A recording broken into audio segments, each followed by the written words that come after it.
I just want everyone to know that we are recording the event. We hope you will ask questions. We hope you will join the conversation, but do know that we are recording the event.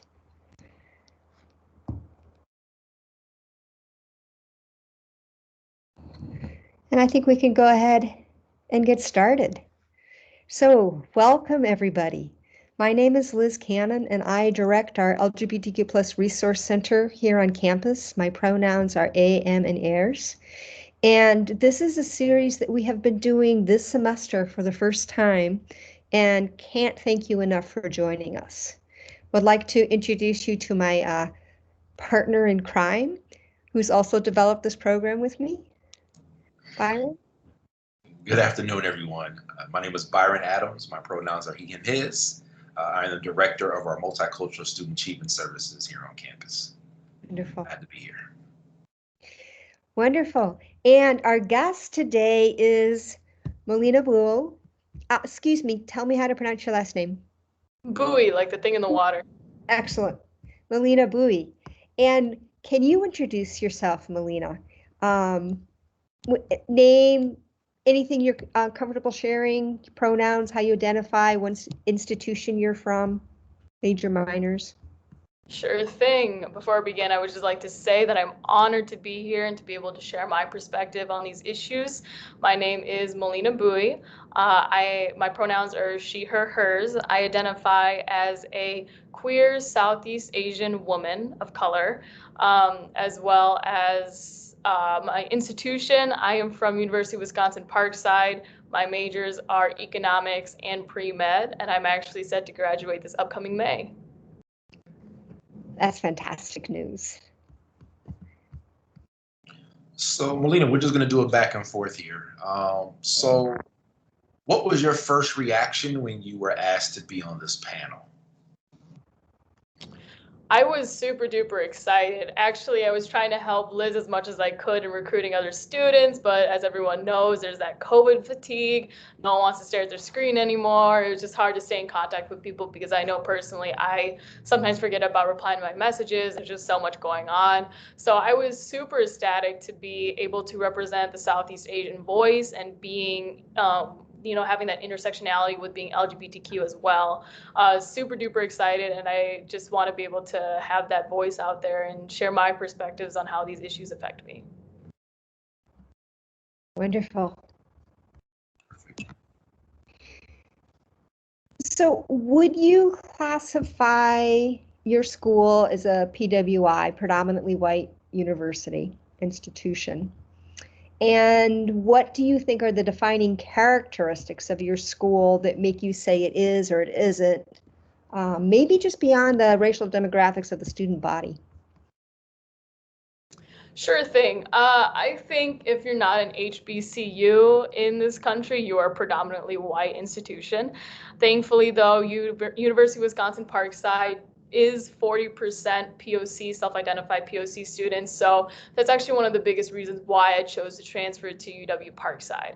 I actually had a full ride scholarship to UW-Madison, but as a lot of you know, there's less than 2% Black individuals, less than 3% self-identified Latinx, and it was just 80% white. I couldn't deal with it because actually a little background on me, I aspired to become a doctor, get my MD, JD, and open up my own clinic for underserved communities. So Black, Latinx, Southeast Asian, Native American, LGBTQ+, etc. And I just felt that I was doing the people that I would work with or hope to work with in the future a disservice if I didn't choose to expose myself around these communities. So that's why I chose to transfer to UW Parkside, because one of the things they pride themselves on is having that diversity. The equity inclusion piece is something we're still working on, and I'm trying to be on the forefront of that movement, but the diversity was there, and I was able to involve myself in a lot of other extracurriculars and work with other diversity-based organizations that allowed me to see the perspectives from other lens and really expose myself to these communities and have them in my own social circle. So yes, it's still predominantly white, That's just how higher education goes. And everybody knows systemic and institutional racism limits a lot of people of color to be able to achieve higher education, let alone stay in higher education. So yes, it is a PWI, but I think Parkside does a really great job at, representing those students. We're actually just a couple percent away of being actually certified as a Spanish institution because we have a very huge Latinx population here. I feel super duper comfortable being an LGBTQ student here as well. So I think there's a lot of identities here, including intersectionalities that are represented at Parkside. Long story short. No, that's awesome. So, Molly, when you first got to campus, were you able to bring your whole self to the table? So like your sexuality, gender, religion, class, race, ability status? And were there certain identities that you were more transparent about than others? And were there identities maybe you were a little bit more silent about, like your first semester of your journey on campus? Were there certain spaces where you feel like you could be your whole self? Could you explain that a little bit? Yeah, of course. And it's kind of interesting with this question because, I come from two different UW institutions. So we're going to backtrack to my freshman year when I first came to UW-Madison. I guess I always like to pride myself in being very strong in my identities. Once I got to high school, I really accepted my Southeast Asian identity and I worked to educate other people on the identity. So I became very comfortable in it. It wasn't until my first year at Madison where I really started to see that disconnect and I started to question my identity even more, just because I am so used to surrounding myself with, other like-minded people, other Black individuals, Latinx individuals, LGBTQ individuals. I was always surrounded by a diverse social circle. So when I came to Madison, it was really hard for me to kind of navigate that space as well because there was kind of that separation between POC, the BIPOC community, and the white individuals, and there was also that divide with self-identified Asian individuals. Sorry, if you know about the model minority myth, so it created that disconnect between other people of color and people who look like myself.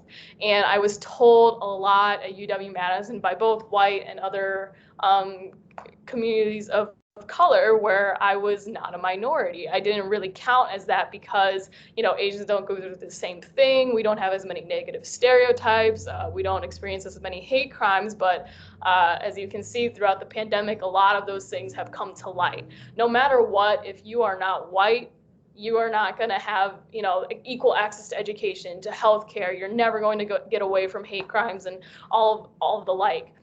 So when I was at Madison, it was really difficult. I didn't really feel comfortable showing my sexuality either, just because I was already not comfortable with being Southeast Asian on campus. So how am I supposed to dive deeper into my intersectionalities and identities if I am not comfortable in what is most transient at that time? So once I chose to transfer to UW Parkside, that's when I really felt as if I could truly be myself and show who I am. Just because it's such an accepting campus, I think the campus does a really good job at trying to listen to students' voices, including them in different decisions. I mean, we have a lot of, why am I blanking on the word? But the bathrooms where you can have both sexes or intersex involved in it. So we had a lot of gender neutral bathrooms. My bad. Yes, we have a lot of gender neutral bathrooms all over campus. I mean, I didn't feel judged at all coming here. I had a really good group of friends, the diverse social circle that I always aspire to have. And everyone's really accepted me, and I really started to accept myself even more. And I finally felt like how I did before I went to UW-Madison, where I was like, wow, I am proud to be Southeast Asian. I am proud to be queer, lesbian, and, actually be included as an individual of color. Awesome. So how long have you been at Parkside? And has there been any changes since you first got there to now? Sure. So I transferred out of UW-Madison after my first year, and so I was able to be at Parkside for almost 2 academic years now. And at the beginning, of course, the diversity was very attractive, but like I said before, the equity and inclusion pieces were missing. The student voices in equity and inclusion were missing. I always like to say diversity is like, oh, do you have people who look like me, or, you know, Black, Latinx, LGBTQ, all the different identities? Do you have these people there with you? And then equity is where, do you have the systems in place to have these people included in the conversations, as well as having, you know, the abilities to achieve their goals without as many obstacles that we originally have. And inclusion is where, do we have that seat at the table? Is our seat at the table being respected? Are we being listened to? And are things actually happening? So when I came to Parkside, just like with any other, I think, higher educational institution, that equity inclusion was missing. But throughout the pandemic, it was evident with, you know, George Floyd, with Breonna Taylor, with the uprise of Black Lives Matter movements, and now with hashtag Stop Asian Hate. I think it really clicked in the administration's heads that, like, hey, we need to have that equity and inclusion piece. So I had the opportunity to start up the Student Equity, Diversity, and Inclusion Council on UW Parkside campus to work with the administrative EDI council, and also the Chancellor's Cabinet and Chancellor Ford herself, to kind of forefront these movements and really start to push for things that would help with retention rates of self-identified students of color, as well as making the campus just a lot more inclusive and make the campus a lot more comfortable for students who identify like I do. So I wouldn't say like it's at the best that it can be, but it's definitely, you know, it's on the track there. And I think it's moving a lot quicker than other UW institutions or any other institution in the country. You mentioned some of the incidents that happened this summer, and some of the current things that are happening now. In navigating your campus, do you remember any times where you were surprised by what you encountered, whether pleasantly or unpleasantly? In navigating the campus, I guess it's a little bit difficult because my first year transferring to Parkside, you know, part of it got transferred online. So I didn't get to feel it for all that it has. But with anything, when you are in a predominantly white space, there will always be instances, whether it's against you or your friends or just through the grapevine you hear, there will always be instances that are directed towards people who don't identify as white, or, you know, higher socioeconomic status, part of the patriarchy, etc. So there were instances on campus. I guess a lot of it is more targeted towards the Latinx students. There was an instance a couple months ago where there was a note slid under someone's door who identified as Latinx and said that you don't belong here, and put down ICE's phone number. So just stuff like that. It's a lot of microaggressions, I'd say. Once again, in higher academia, you will always experience microaggressions because it's just been, I guess it's been embroidered in people's brains to kind of base yourself off of stereotypes, and that's why there's a huge need for implicit bias trainings. But yeah, I've had unpleasant experience, but I've also had a lot of pleasant experiences. I mean, the whole reason why I came to Parkside was so that experience more pleasant than unpleasant. I was always faced with, you know, growing up, before I even started going to school, like my mom taught me a lot of English. She taught me everything. She taught me up to the 5th grade level, even though I was just going into kindergarten, because I am English second language. My first language is Vietnamese. So before I even stepped foot into school, my mom was like, hey, you're gonna have to do better than your white counterparts. No matter what, even if you do better than them, you're gonna be seen as barely equal. So you need to get that in your head right now for the rest of your life. You're gonna have to push harder, work harder, and be more motivated than other white individuals in order to even be in the same space as they are. So that's kind of the mentality I've had growing up. So, I mean, when I transferred to Parkside, I was like, I just want a couple more pleasant experiences. I really want to learn more about my own identity and other identities, and just really figure out solutions for all and really work with people who thought the same in uniting all of our voices with, LGBTQ, with other genders, with other races and ethnicities and cultures, and really try to cultivate a better environment for all. Yeah, your mother sounds like my mother. My mom was the first African-American teacher in her school. She was an elementary school teacher, and she was the first Black school teacher that school ever hired. And she instilled some of those same values. Mad respect to your mother. That's awesome. So Melina, what do you think are the most important things for a Hmong or Asian queer or trans person to know when trying to navigate your campus? And are there things that you wished you had known before you got there? And you can talk about first at Madison and then at Parkside. For sure. I think I have a general message for that and my Asian brothers and sisters.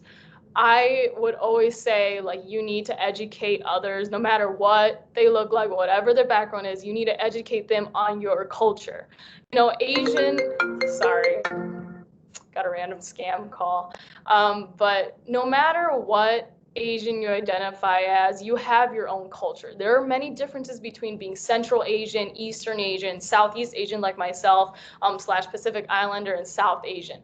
You need to let people know what your identity is, and I wear it loud and proudly. You say I am Southeast Asian, I am Vietnamese American, because the problem is that going through the education system in America, when you go to history class, you're learning about white history. The only thing you hear about, African American or Black history is slavery. The only thing you hear about Latinx, you barely even hear about it. Native American history, everything has been fabricated. The only thing people actually really know about what happened is that Christopher Columbus came, gentrified Native Americans, and maybe people know about the Trail of Tears, but then people still don't know about the Trail of Tears.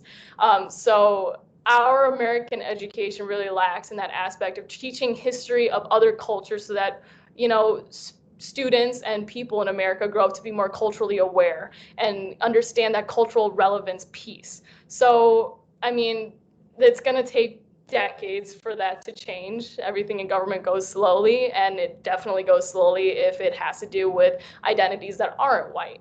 So to my Asian brothers and sisters, you need to wear your identity loud and proud. You need to speak up for not just yourself, but other fellow BIPOC individuals, because we're all in this fight together. We are not separated. There's more education out there, especially due to the pandemic.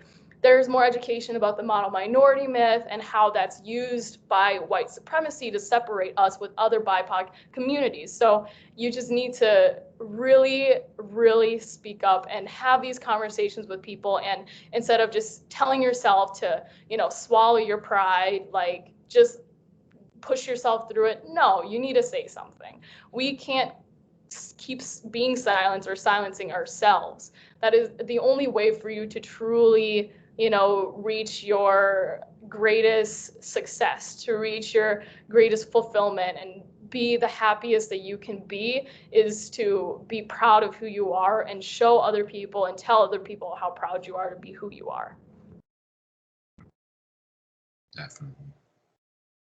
Linda, is there anything specific about your journey that you wanted to share, kind of in summation? Yeah, so it took me a while to come to terms and really choose my identity to be a queer / lesbian Southeast Asian woman of color. So you are always going to be on your own journey, and you need to make these realizations yourself. Don't take into any peer pressure from social media or anybody else around you. You come out, you do what you want when you want to and on your own terms. And I pride myself in not being that Asian woman stereotype. I'm not submissive. I'm not an exotic individual. I'm not doing any sexual favors, whatever. I am proud to be a Southeast Asian woman, and I pride myself in being super vocal about everything. If I am not okay with something, I'm going to tell you I'm not okay with something, but of course in a very respectful manner, but in a way where people are willing to listen, people are willing to be educated, and to not only for them to listen, but me listen to them. So a lot of my equity inclusion work has to do with, workshops around implicit bias, to understand more about Asian culture or Black culture, Latinx culture, to really understand LGBTQ plus identity, and to just work to provide that knowledge for other people to kind of be like, oh, I didn't know that. And then to spike their curiosity so that they choose to go look up, research studies by themselves, or go watch whatever films that aren't just an all-white cast or whatnot. So in summation, you just need to be proud of who you are. And once you come to the realization where it clicks in your head and you're like, yeah, this is my identity, I'm proud of my identity, that's when I think you'll truly feel comfortable in your skin, and other people will know that as well.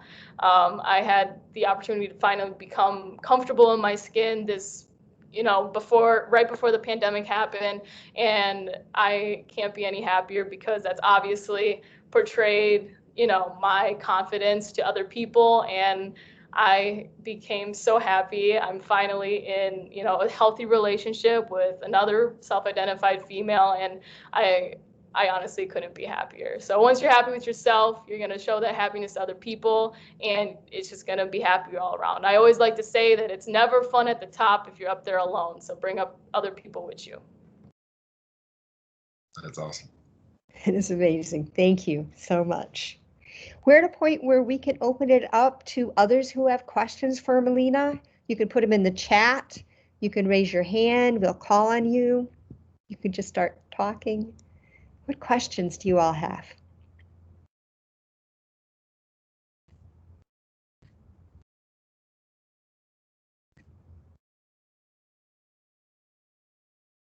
So I can start us out while you all are thinking and you're typing in the chat.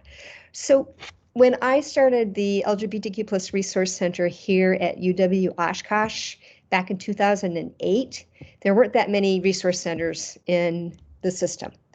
One place that had a resource center was UW Parkside. And I went down to visit that, and it was an amazing center. If I'm remembering correctly, it was Eric who ran it. And I've heard stories that you all are revising your resource center and that you are part of that process. Can you tell us what's happening? Oh yeah, 100%. So yes, UW Parkside used to have an amazing LGBTQ plus resource center, but if some of you don't know, when Scott Walker was our governor, there were tons of budget cuts towards education and higher education. So it kind of left a lot of our UW institutions just kind of drowning and gasping for air at that point. So with UW Parkside, the LGBTQ center was lost in that process a couple of years ago. So it's still there, but there's not much programming. We didn't have a director for it or anything like that. So one of the biggest projects that the Student Equity, Diversity, and Inclusion Council had was that we wrote a proposal to our UW Parkside administration and asked, well, I wouldn't say asked, but we requested to have an actual director for the LGBTQ plus center. And within UW Parkside, we've been doing some construction in our library, Wiley Hall, if any of you are aware of it. So we are asking to have a space for the LGBTQ plus center there. And this director would provide more programming around LGBTQ identities, as well as working with the Office of Multicultural Student Affairs to include the intersectional identities in that as well. So we were able to submit that proposal at the beginning of March. It has reached Chancellor Ford's desk and her cabinet. They've actually discussed it, and they've created a team to upstart this LGBTQ plus resource center again. And we also requested in the proposal to have students involved in the screening process as well as a hiring process. So we will have a student perspective in the interview group, in addition to having students involved in the development of the center. That's wonderful news. It's amazing. So who has a question for Melina?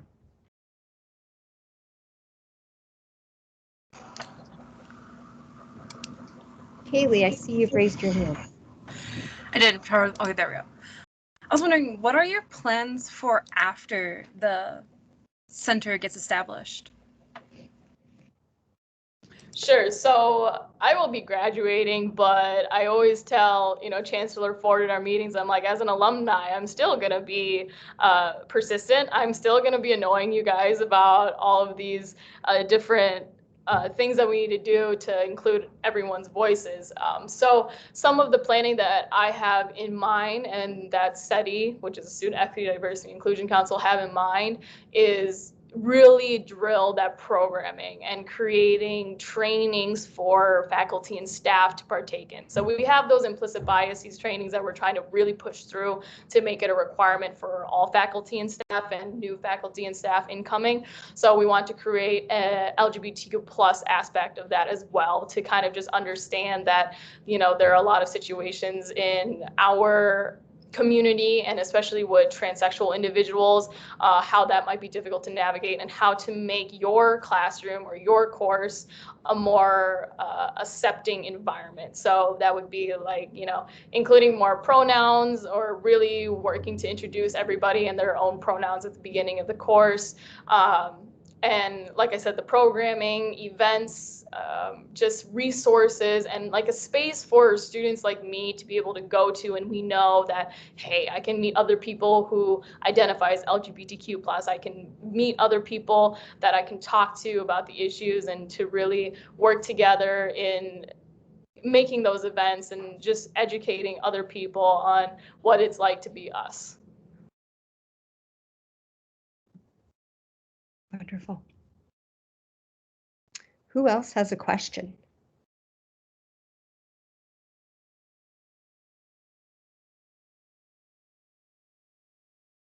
Don't all jump at once.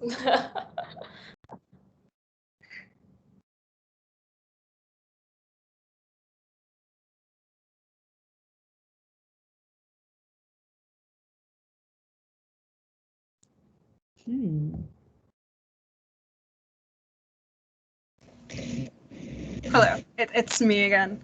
I jumped in a tiny bit late, had other stuff going on, life.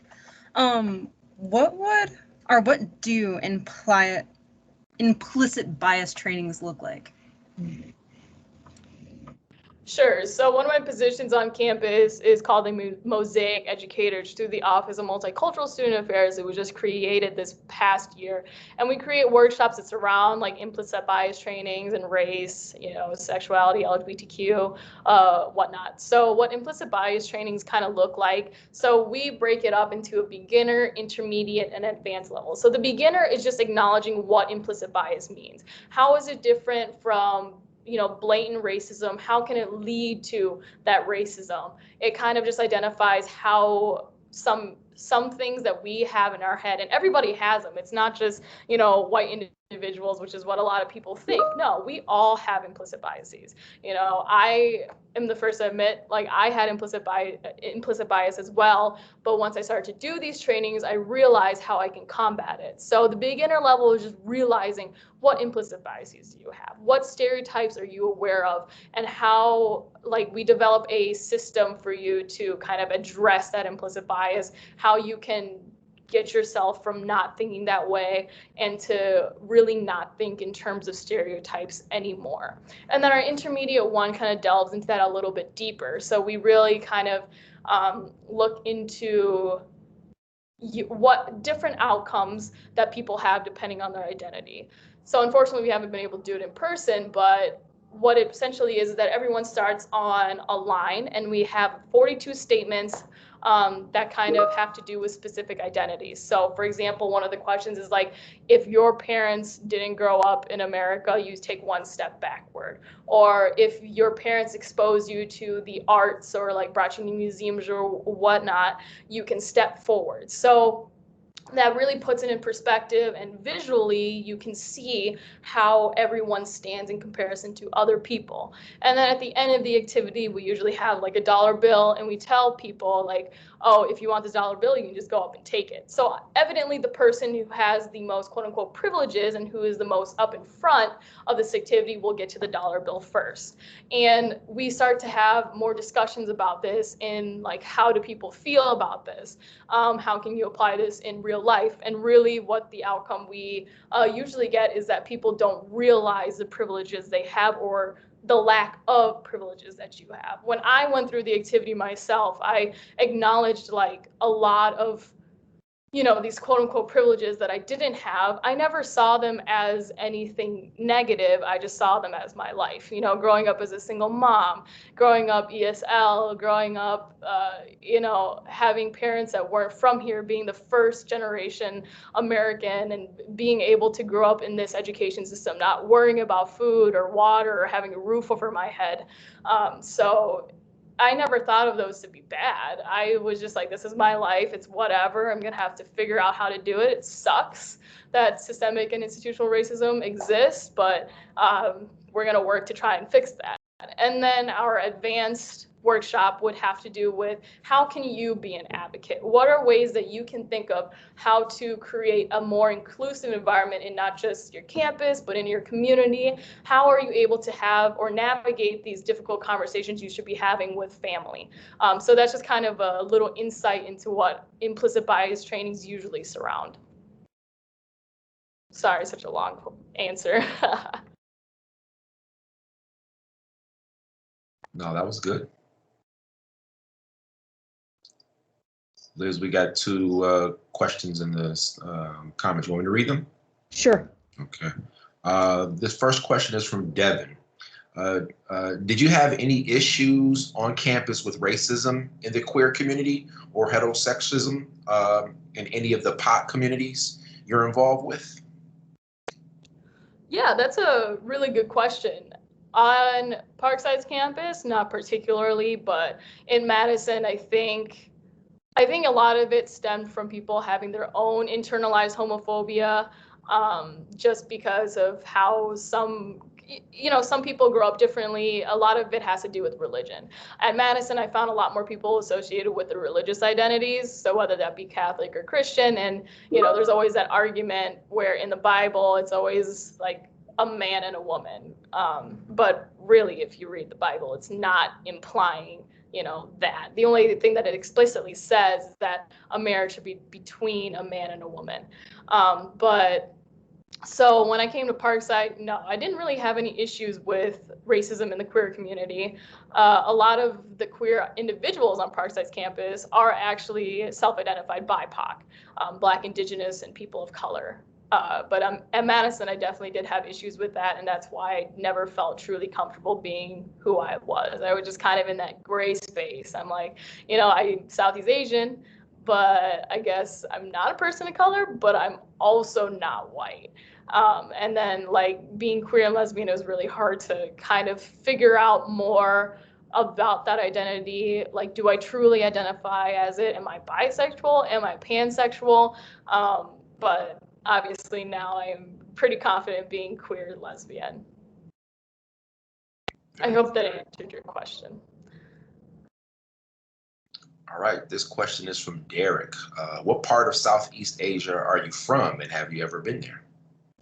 Yeah, I am Vietnamese, from Southeast Asia, Vietnamese, and I have been back to my mom's country a couple times now. I'm hoping to go back again. I want to actually go back to her hometown instead of just being in like Saigon, which is South Vietnam, and just instead of being there in more of like the tourist areas. I want to really visit where my mom grew up, just to kind of see, she always told me stories about growing up in the rural areas. So she grew up on like a cup of rice every single day. It was very difficult for a woman to achieve education there, and how the houses were unstable. So some days she wouldn't even have a roof over her head. So I really want to go back there and to see how much more it's developed and how better it's become. Very cool. All right, we have a comment from Dr. Alicia Johnson. She says, are you familiar with HAWA? I hope I'm pronouncing that right, HAWA, in Milwaukee. HAWA is a Southeast Asian woman, queer, femme-led grassroots social justice advocacy organization in Milwaukee that is dedicated to the liberation of Southeast Asian women, girls, queer, trans people. She's working to strengthen the relationship between our university and them to amplify the work they're doing and perhaps connect with their queer justice director and to help some of their efforts. And so there's 2 links in the chat as well for more information on the group for everybody to look at. Thank you so much for that information. Yeah, I'm aware of HAWA. I actually used to go to Milwaukee High School for the arts for a little bit in high school, so I'm very familiar with HAWA. I know a couple of friends who have been involved in HAWA, and actually University of Wisconsin Parkside is hosting a panel for #StopAsianHate this Wednesday for Asian American Pacific Islander Month, which is usually in May, but because of the academic calendar for universities, we host it in April, and we have an individual from HAWA that's going to be involved on the panel. So it's great to see that HAWA has a pretty strong presence in southeastern Wisconsin.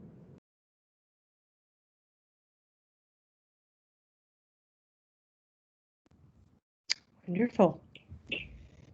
Was that all the questions in the chat? That was. All right. Oh, wait, we're just, oh, no. No, yeah, that's it.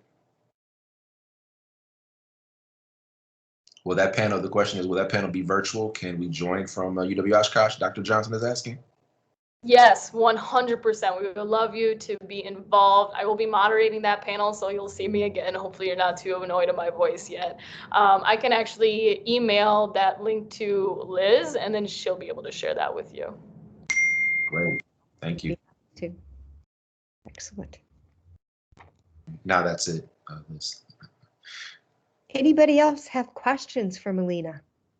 You can raise your hand, you can speak up, you can put them in the chat.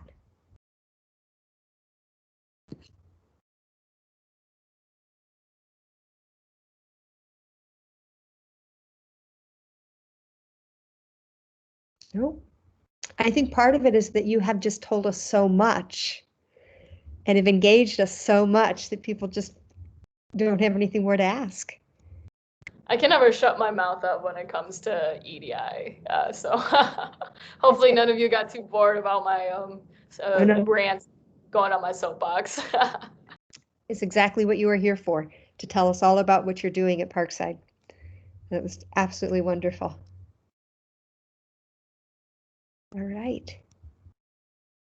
Well, if there are no more questions, oh, was there another one? Go. That was a comment, not bored at all. Was a comment very much appreciated. That's from Devin. Excellent. Excellent. Well, Melina, I cannot thank you enough for joining us. And I can't thank you enough for helping me try to make these panels a reality this semester. And I know that it's been a challenge because of, as you said, COVID.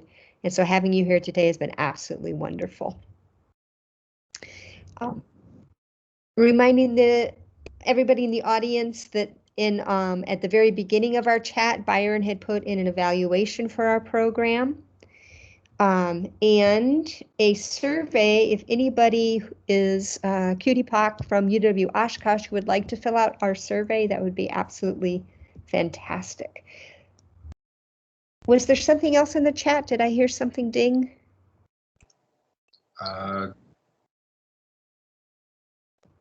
Oh, we do have a question from part 2. Did visiting in Vietnam help you figure out who you are? Good question.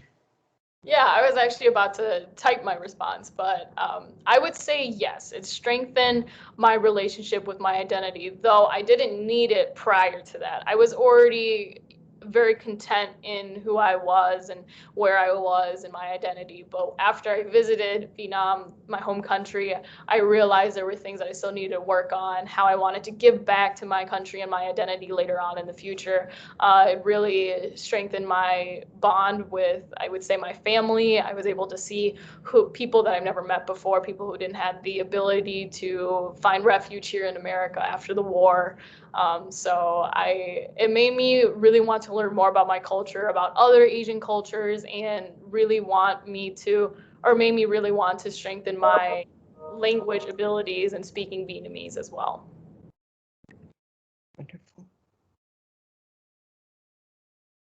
All right. Well, again, thank you everybody for joining us today.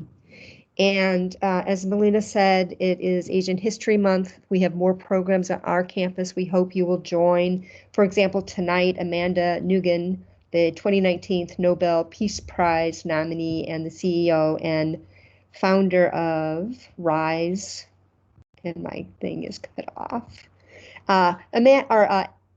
Alicia will put in chat what the rest of that sentence is. But anyway, amazing speaker tonight.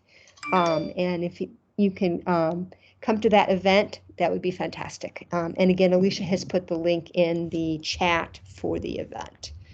So thank you, Melina.